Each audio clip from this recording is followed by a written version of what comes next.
సత్య మార్గంలో జీవించడమే అది అసలైన జీవితం.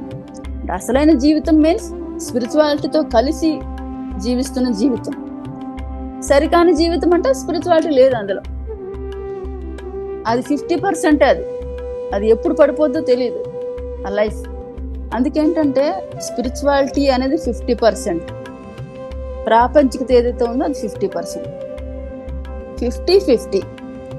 ప్రాపంచిక జీవితం 50%, ఆధ్యాత్మిక జీవితం 50%. రెండు కలిస్తే అది 100% పరిపూర్ణమైన జీవితం.